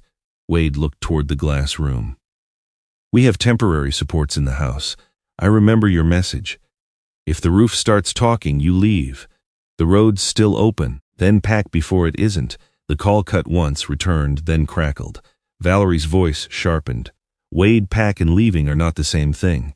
He looked at Hannah. I know, he said. By 3, the world outside the windows had become less landscape than motion. Snow struck the glass in heavy bursts. Branches bent beneath accumulating weight. The furnace hummed steadily, but the air near the glass room had grown colder. Wade brought the emergency bags from the closet. He did not announce a plan. He set the bags on the kitchen table and opened one. Hannah began packing medication, documents, a flashlight, socks, and the small folder with her residency papers. She hesitated before placing it in the bag. Wade saw the hesitation and said nothing. Rivet paced from the hallway to the back door, unsettled by the urgency. When Wade brought the gray suitcase from the bedroom, the dog stopped dead. One paw lifted. The reaction was so immediate that both Wade and Hannah saw it. Rivet approached the suitcase slowly and placed his front paw over the lid. Wade looked down at him. For months, the suitcase had meant one thing. Clothes folded, doors opened, someone gone. Wade knelt on the kitchen floor and unlatched it. Rivet stiffened. Instead of adding uniforms, Wade reached into the inner pocket and removed the cream envelope, the state appointment letter. 18 months of roads, storms, authority, and distance. He held it a moment longer than he meant to. Then he stood and placed it in the kitchen drawer. Not hidden, not accepted, not answered, set aside. He returned to the suitcase and packed 2 blankets, bottled water, the first aid kit, Rivet's food, the navy leash, and Hannah's spare wool gloves. Hannah watched him, then removed her cream coat from the hook and folded it on top. Mine too, she said. Wade closed the lid gently, leaving one corner unlatched. We're all going, he told Rivet. The dog did not know the sentence. Not fully. But he saw Hannah's coat, Wade's supplies, his own food, all together in the same old gray thing that had once carried only leaving. Slowly, Rivet lowered his paw. The sound came at 3:26. A deep crack from outside, not near the roof. Not yet. Hannah turned first. Through the front window, the tall Ponderosa beside the drive leaned under the weight of wet snow. For one impossible second, it seemed to pause, as if deciding. Then the trunk split with a sound that rolled through the floor. The tree fell across the driveway from fence to fence. Branches struck the power line. The lights went out. The furnace stopped. The house fell into a silence so complete that the storm seemed to grow louder just to fill it. Wade can cut through it. I can cut. With what? Chainsaw. In this wind? He did not answer quickly enough. Hannah stepped in front of him before he reached the mudroom. Look at the branches. Outside, the fallen tree still shifted under its own weight. Smaller limbs snapped and sprang free, loaded with snow heavy as sandbags. The air moved sideways. Visibility was no more than a few yards beyond the porch. Wade's body wanted action. Every nerve in him understood the old pattern. Obstruction, tool, clear path, move. His hand was already near the doorknob. Hannah's voice dropped. Wade, if you go out there now, I may have to watch you die in the yard. That stopped him. Not because she raised her voice. Because she did not. Rivet stood behind her, head low, amber eyes moving between them. Wade looked from Hannah to the fallen tree, then to the gray suitcase near the table. In another life, in the life he kept trying to outrun, he would have called hesitation weakness. He would have believed the first man into danger proved something useful. But the branches outside snapped again, loud as breaking bone. Wade took his hand off the door. We stay away from the glass room, he said. Kitchen center, heavy table. Emergency bag within reach. If anything shifts, we move toward the pantry wall. Hannah nodded once. This time, no part of her looked relieved because he had decided for her. She looked relieved because he had listened. By 5, the cell signal had faded to a single bar, then nothing. Wade tried calling Valerie twice. The first call failed. The second connected long enough for him to hear static in one clipped syllable, then died. His personal radio was charging in the mudroom near the rear door, but the partial porch collapse had jammed the outer frame. To reach it, he would have to cross beneath the weakened tie-in wall and force a door that now carried snow load above it. He did not try. The battery lantern came on at 5:40. Its light made the kitchen smaller. Hannah sat near the table with Rivet's leash in one hand. Wade checked the steel supports every 20 minutes. The posts remained straight, but the plaster line above them had widened into something darker. Damp, moving. At 6:12, Rivet stood. He had been lying beside Hannah's chair, but now he walked to the hallway and stared upward. The fur along his shoulders lifted. Wade followed his gaze. He heard nothing. Rivet did. A faint tearing sound moved through the wall, soft, fibrous, like cloth being pulled apart somewhere behind wood. Hannah stood. The extra batteries are in the glass room cabinet. No, Wade said. We need them. We have the lantern. For how long? Hannah. She had already stepped into the hallway. Rivet crossed in front of her so fast she nearly tripped. He caught the hem of her dark work pants in his teeth and pulled backward. Riv, let go. He pulled again, harder. Hannah stumbled back one step, irritation flashing into fear. The ceiling groaned. Wade moved. The sound above them became a splitting roar. The glass room roof dropped. It did not explode. It surrendered. Timber, plaster, wet snow, and shelves collapsed inward with a heavy, layered crash. The tie-in beam twisted, driving force through the hallway. One steel support bent sideways. The second snapped loose from its base plate and struck the floor. Wade shoved Hannah toward the kitchen. A section of ceiling came down between them and the table. Something hit his right shoulder with stunning force. His knee struck the floor. Before he could shift, a beam pinned his lower leg and hip against the broken boards. Hannah fell beside the low cabinet. A shelf frame broke free and trapped her left leg beneath it. Dust filled the lantern light. Rivet vanished behind a sheet of falling plaster. For several seconds, the world was only sound. Wood settling, glass tinkling somewhere in the dark, wind entering through the part of the house that no longer held against it. Hannah calling his name. I'm here, Wade said. The words came out rough. Pain burned from his shoulder down his side. He tested his right hand. Fingers moved, slowly. His leg did not. Hannah, I'm here. Can you feel your foot? A pause. Yes, move your toes. I can. He closed his eyes once. Good. Rivet crawled out from behind the torn curtain, gray with plaster dust, one ear flattened, the other still tilted. He shook once, then moved first to Hannah. He sniffed her face, pressed his nose against her wrist, then crossed to Wade and shoved his muzzle beneath Wade's left hand. I'm all right, Wade whispered. The dog did not believe him. The kitchen had changed shape. One side of the table was crushed. The cabinet above the emergency sea bag had fallen forward. Wade's phone lay near the stove, screen shattered beneath a piece of trim. Hannah pulled her phone from her coat pocket, lifted it, and saw the empty signal bars. No service. The emergency radio was visible under the edge of the fallen cabinet, casing cracked. Wade looked toward the mudroom. Blocked. Then Rivet began sniffing along the broken edge of the pantry wall. He pushed his nose into a dark gap near the floor, backed out, then tried again. Cold air moved through it. A section of utility wall had torn away from the foundation. The opening was narrow. Too narrow for Wade, too narrow for Hannah, wide enough for Rivet. No, Wade said before Hannah spoke. She looked at him across the wreckage. The wind pushed snow through the broken roof. It landed on Rivet's black saddle and melted into the dust. Hannah reached toward the emergency bag with her right hand. Her fingers found one of Wade's orange police rescue gloves. She dragged it close. What are you doing? Wade asked. Tess is at the north substation. It's nearly a mile. Rivet knows her. He's 7 months old. He knows her voice. He knows the training lot. He knows the road. The storm will erase the road.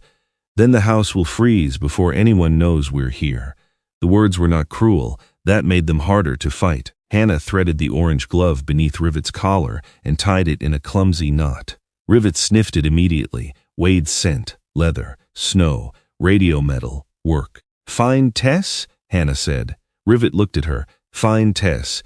Wade could feel every instinct in him rise against it. Protect the dog. Block the gap. Keep the living thing where he could see it.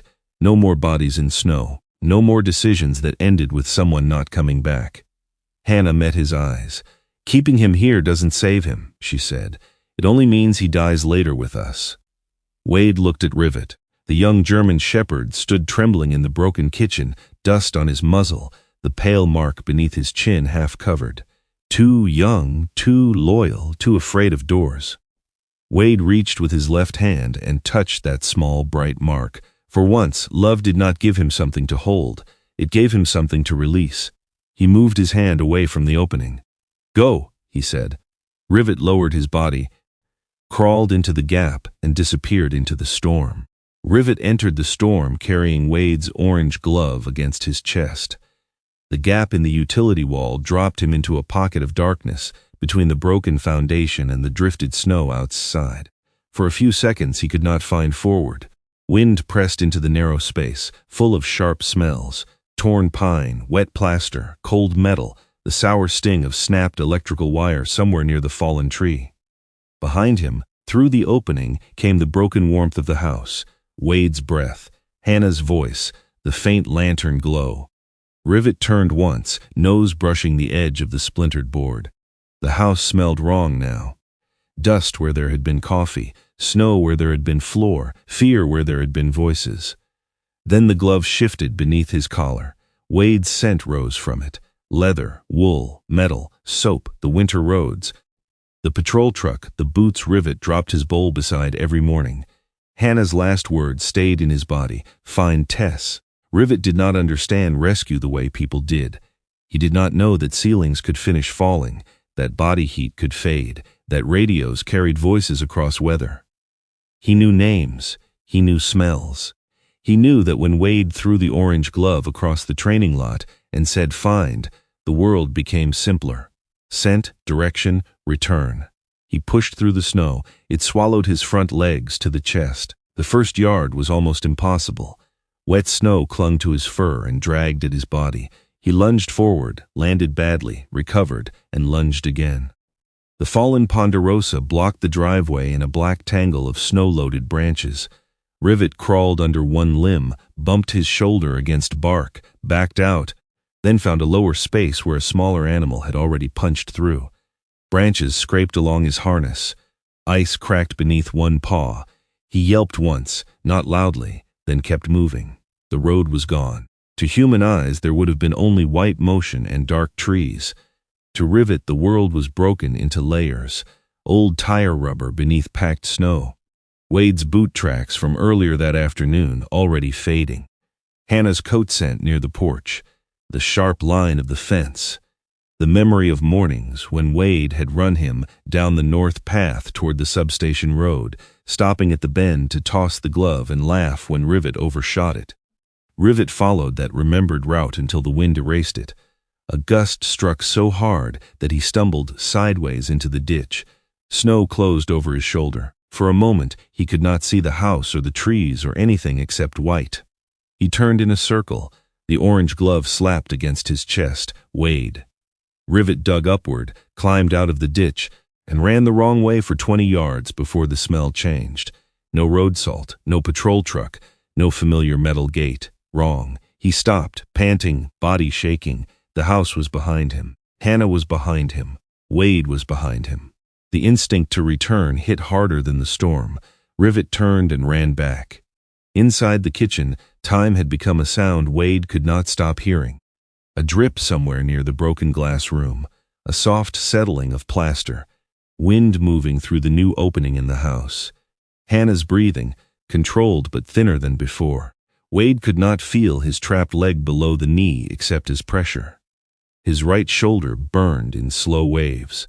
He tried again to shift the beam and stopped when the pain brightened at the edge of his vision. "Don't," Hannah said. He almost told her he was fine. The lie died before it reached his mouth. "I can't move it," he said. "I know." She was pinned against the low cabinet, one leg caught under the fallen frame. Her face looked too pale in the lantern light, but her eyes were clear. Snow sifted down behind her from the broken ceiling, tiny flakes turning gray as they touched dust. Wade looked at the gap in the wall. Nothing, then claws scraped. Rivet forced himself back through the opening, covered in snow and trembling so hard that the tags on his collar rattled. Ice clung to the fur along his chest.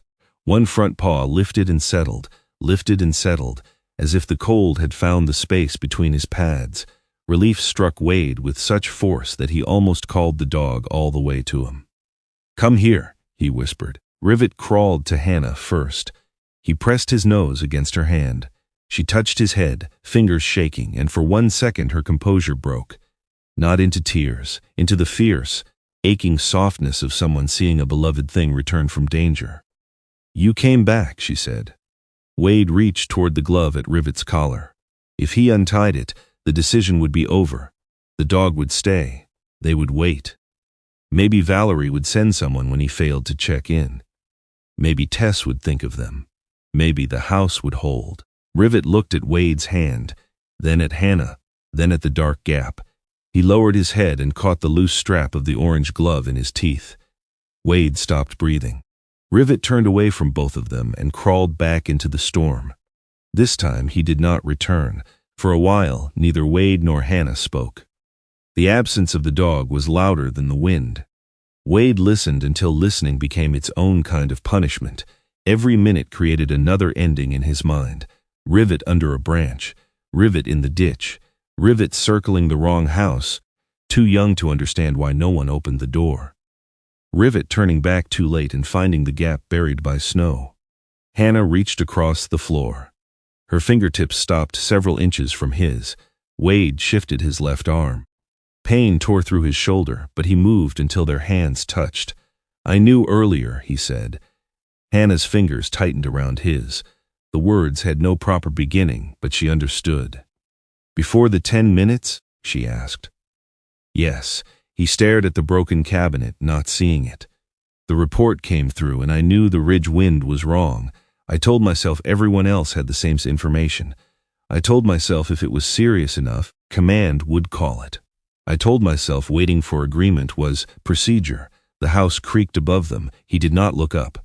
"I didn't kill Luke," he said, "but I let the room stay comfortable for 9 minutes after my body already knew we should stop."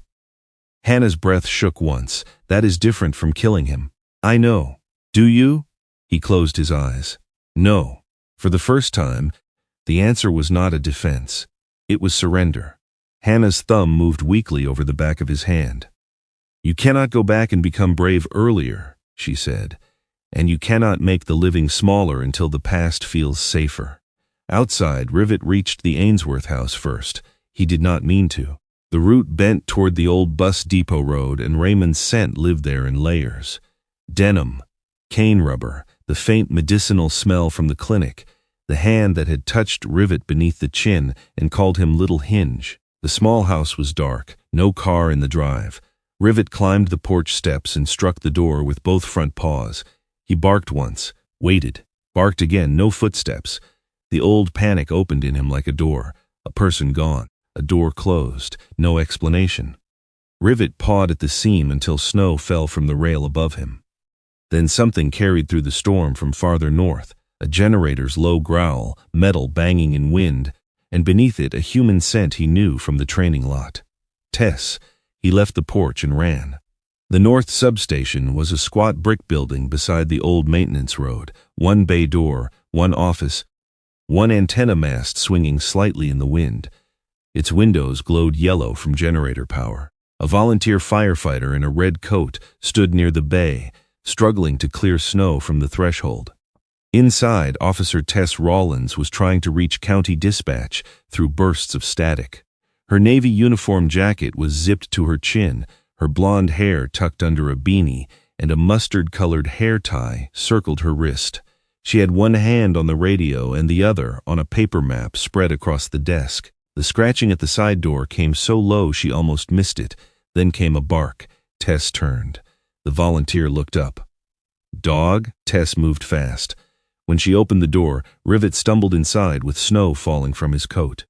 His muzzle was gray with plaster dust. One paw left a faint reddish smear on the concrete where ice had scraped the pad raw. The orange glove was tied beneath his collar, darkened by wet snow. Tess recognized it before she recognized the dog, Wade's rescue glove. She dropped to one knee. Rivet? Rivet seized her sleeve gently but insistently and pulled toward the open door. The room changed. Tess did not waste time turning surprise into discussion. She grabbed the radio. North substation to county. Possible structural collapse at Lieutenant Strayer's residence. K9 arrived alone with rescue marker. Repeat, Wade Strayer's dog is here with construction debris on coat and a department glove tied to collar. Static chewed through the first response. She tried again, voice sharper. The volunteer was already pulling on his helmet. A second voice broke through the radio, older and rough with interference. This is Raymond Ainsworth on Volunteer Channel. I heard Strayer's address. I know the rear access trail. Main drive will be blocked if that pine came down. Tess looked at the map. Raymond, can you get to the substation? Already moving. He arrived 6 minutes later in a truck that should not have made it through the snow, stepping out with his black cane in one hand and an orange volunteer vest thrown over his denim jacket. He looked too pale to be useful and too determined to be told so. Rivet lunged toward him, then back toward the storm. Raymond understood at once. Not yet, little Hinge, he said. We go together. The rescue was not clean. Nothing about winter rescue ever was. The snow vehicle from the substation coughed twice before starting. The main road toward Wade's house was blocked by downed limbs. So Raymond directed Tess and the volunteer along the maintenance trail behind the old water tank. Rivet ran ahead only when the lights were close enough for him to see. When gusts swallowed the trail, he stopped and turned back, eyes bright in the headlamp beams. Once, he veered left toward the Ainsworth Road again, confused by the crossing sense. Raymond caught it before Tess did. Fence line right, he called. He's overshooting. Wade's place is beyond the split rail. Tess adjusted course. Rivet lowered his nose, found the old fence smell beneath the snow, and corrected. By the time they reached the Strayer property, the house looked folded in on itself. The glass room had collapsed under a mound of wet snow and shattered framing. The fallen Ponderosa blocked the front drive exactly as Raymond had predicted. Wind moved through broken walls with a hollow, animal sound. Tess called Wade's name. No answer at first. Then, faintly from the center of the house, kitchen. Rivet tried to launch himself toward the broken wall. Raymond caught his harness with both hands and almost went down from the force. No, you did your part. Rivet strained, whining low. Tess crawled through a low opening near the pantry wall with a flashlight in her teeth and a rescue line clipped to her belt. The volunteer widened the gap behind her with a pry bar. Raymond stayed outside with Rivet. One hand locked in the harness, the other braced on his cane. Inside, Tess found them in the lantern's last yellow light, Wade pinned under the beam. Hannah trapped near the cabinet, hands still touching across the broken floor. You picked a hell of a night to ignore radio protocol, Tess said, voice shaking only at the edges. Wade managed something close to a smile. Write me up. The work that followed belonged to training, not miracles. Stabilize the beam. Lift only enough. Slide the board. Check circulation. Keep talking. Keep the roof watched. Move Hannah first because her leg was trapped under lighter framing. Then Wade, slower, because the beam had him pinned deeper and his shoulder could not bear weight. As they pulled him free, the remaining ceiling beside the table gave a long, warning groan. Move, Tess ordered. This time, Wade did not argue with command. They got him out just before part of the cabinet wall collapsed inward, covering the place where his left hand had been. Snow hit his face when they carried him into the open air. Cold had never felt so much like mercy. Rivet broke free when Wade's stretcher reached the snow vehicle. He scrambled up, planted both front paws on the edge, and pushed his muzzle against Wade's uninjured hand. Wade lifted his fingers with effort and touched the dog's tilted ear. His throat worked around the words. You came back. Rivet pressed closer, trembling with cold and relief. This time, Wade did not hear the sentence as proof that something belonged to him. He heard it as a gift he had no right to command, only to receive. The hospital in Silverpeen smelled of disinfectant, wet wool, and coffee left too long on a warmer. Wade noticed these things before he noticed pain. That was old training, or maybe old avoidance. Count details, name objects. Keep the body busy with facts until the heart had somewhere to hide. His right shoulder was badly bruised, with ligament strained deep enough to make every movement feel like a warning. His lower leg had not broken, but the beam had crushed muscle and left a dark swelling that made the nurses frown whenever he tried to stand too soon. Hannah's injury was quieter and more stubborn. Her left leg had been trapped less violently, but longer. The doctors found no fracture, no life-threatening damage, only soft tissue trauma and nerve irritation that would heal on its own schedule instead of anyone else's. She hated that answer. Wade could tell because she thanked the doctor too politely. Rivet spent the first night at the veterinary clinic. That was the detail Wade had trouble accepting. Even after everyone explained it made sense. The young shepherd was cold, exhausted, and had a raw scrape on one front paw where ice had cut between the pads. Nothing severe, nothing permanent. But he needed warmth, fluids, rest, and someone who would not let him spend the night trying to climb onto Wade's hospital bed. Raymond brought him the next afternoon. Rivet entered the room wearing a clean black collar and a small wrap around one paw. The moment he saw Wade, his whole body tried to become movement. Raymond held the leash with both hands and planted his cane against the floor. "Easy, little hinge," he said. "He is still attached to all his pieces. Let him remain that way." Rivet ignored the advice in spirit, if not in action. He pressed himself against the side of Wade's bed, nose working over the blanket, the IV line, the bandage on Wade's arm, the edge of his hand. Wade laid his fingers against the tilted ear. For the first time since the collapse, he cried, not much, not dramatically. His eyes simply filled, and one breath broke loose from him without permission. Hannah, sitting in the chair by the window, with her leg propped on pillows, looked away long enough to give him dignity, then looked back because dignity was not the same as being alone. "He came back," Wade said. Raymond's expression softened. He went out first. Wade understood the correction. Rivet had not returned because Wade commanded him to. He returned because someone had trusted him enough to leave.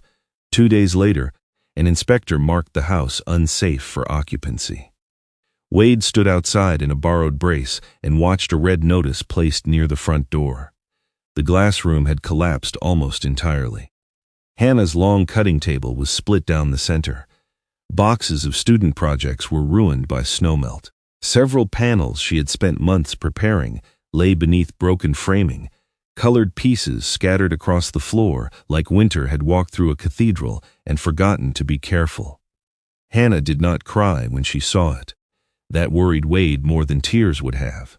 She stood beside him in her cream coat, one hand resting on a cane the physical therapist had insisted she use, her face pale from cold and medication. Rivet sat at her good side, leaning gently without pushing. "I kept thinking," she said, "that if this room was gone, I would feel erased." Wade waited. The old answer rose. "We can rebuild it. I'll call contractors. I'll handle insurance. I'll make it better."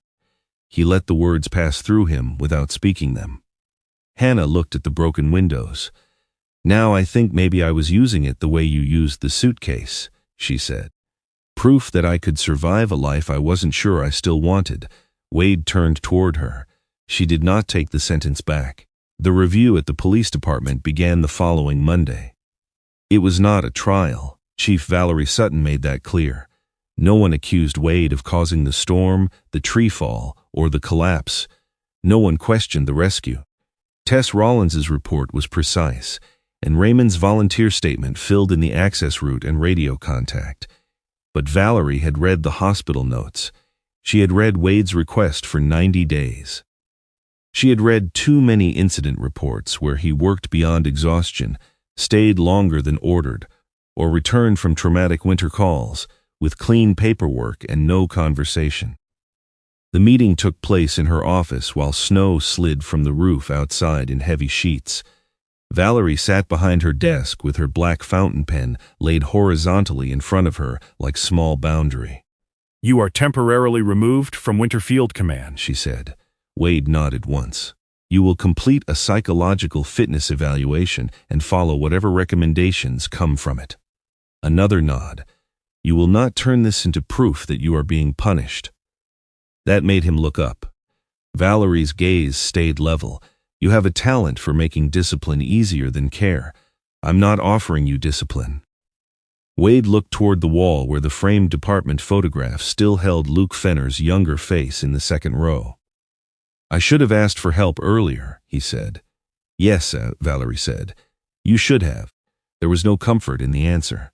That made it trustworthy. Then Valerie opened the folder from the state program and slid the appointment letter across the desk. "They still want you," she said. "They'll wait until your review is complete if I ask them to." The title is still there. Wade looked at the cream paper. For months it had carried the shape of escape disguised as duty. He could see himself accepting it. He could see the ceremony of it, the clean authority, the way people would praise him for turning pain into purpose. There would be uniforms, new procedures, young officers listening to him speak about winter risk as if he had mastered it. The thought no longer steadied him. It tired him. "I'm not taking it," he said. Valerie watched him carefully. "Because of Hannah? No. Because of the dog?" Despite himself, Wade almost smiled. Also no. Then why? He took the appointment letter and turned it over. On the blank back he saw not failure, but space. "Because I wanted the job to make Luke's death mean something," he said. "And that is not a safe reason to command people in snow." Valerie did not move for a long moment. Then she uncapped her pen and handed it to him. Wade wrote the refusal himself. Not a dramatic letter, not a confession. He thanked the state for the offer. He stated that he was not presently the right candidate to lead the program. He recommended 2 officers better suited for the post. He wrote that he intended to continue serving locally in winter safety training and community response coordination after completing evaluation. His hand shook once near the end. He did not hide it. When Wade told Hannah, she did not throw her arms around him. He was grateful for that. It would have made the decision too simple. Instead, she asked, "Are you sure you didn't do it to make me stay?" They were standing in the temporary rental kitchen, a small place above an old pharmacy near downtown Silverpine. The refrigerator hummed too loudly.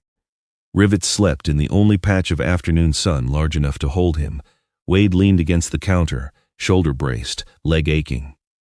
"I did it because Valerie was right," he said. "And because you were right before she was." Hannah absorbed that. "I'm still going to Marrow Creek next week," she said. "I know. For the campus visit, I know. And I need you not to look at it like an evacuation route." He looked at her, then at Rivet, then back. "What do you want to keep?" he asked. "If you go?" Hannah's face changed, not because the question fixed anything, because it was a different question from the one she had been bracing for.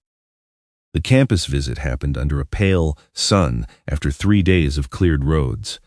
Marrow Creek was smaller than Silverpine but less isolated, with brick school buildings, a public art center, and a studio classroom full of tall windows. Wade walked slowly because of his leg. He did not inspect the locks. He did not comment on exit routes. When Hannah showed him the workspace, he noticed the distance between tables and kept his mouth shut. At lunch, she told him she wanted the residency. Part-time, 1 year. Not as an exit, not as punishment. As a piece of herself, she did not want to fold away again. Wade listened until she finished. Then he asked how they could make the travel work with her leg, the rental, Rivet's training, and his new assignment restrictions. She smiled a little. "That," she said, "is a question." Spring did not arrive quickly in Montana. It negotiated.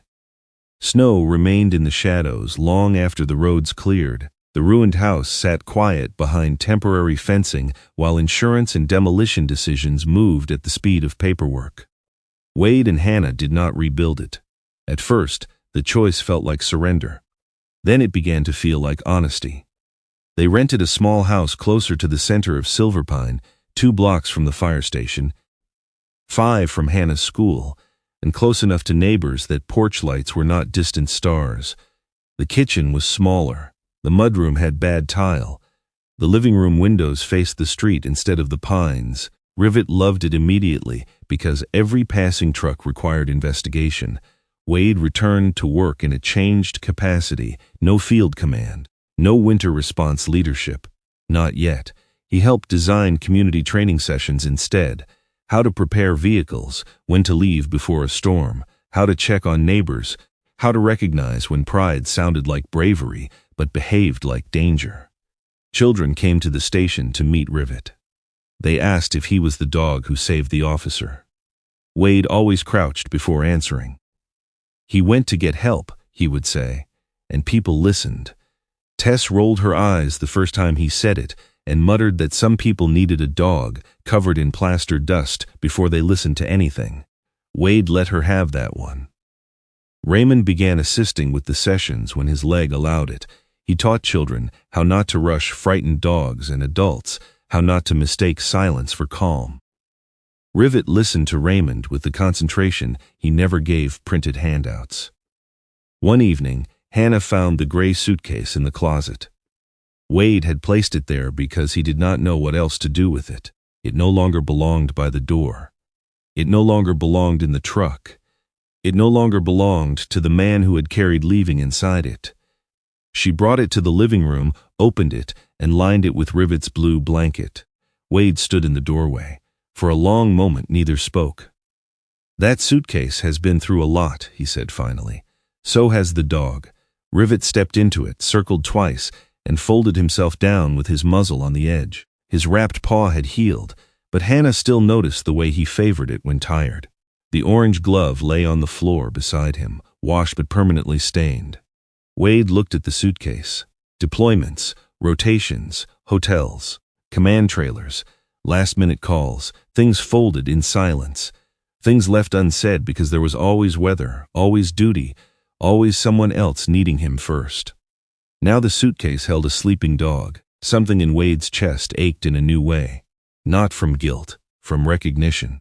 The last scene of winter came on a morning full of gold light and soft snow. Wade stood near the front door in his dark navy police jacket, no tactical vest, no hard command posture. He was due at the station for a community winter safety class, not a rescue call. Hannah poured coffee in the kitchen, wearing a teal sweater and the indigo tie in her hair. Her limp was almost gone, though she still paused before turning too quickly. Rivet came from the living room and placed one front paw on Wade's boot. The same gesture from the training yard. The same small refusal. Only this time, Wade did not laugh it away or command him off. He crouched carefully, one hand on the doorframe for balance, and rubbed the tilted ear between his fingers. "I'll be home before dinner," he said. He said it clearly enough for Hannah to hear. Rivet held his gaze. Then the dog lifted his paw. Wade opened the door and stepped into the morning. Behind him, the door closed softly, not like a leaving, like a promise that knew the way back.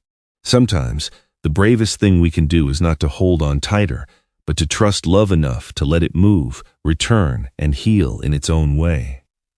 Wade learned that protection without listening can become another kind of distance. Hannah learned that silence can become its own lonely room, and Rivet, with one orange glove in the snow, reminded them that coming back is not just a promise spoken at the door. It is a choice we make again and again. May this story remind you to notice the people waiting quietly beside you, to speak before fear becomes distance, and to be grateful for the small mercies God places on the road home. If this story touched your heart, share your thoughts in the comments. Tell us where you're watching from, and please like, share, and subscribe for more heartfelt stories.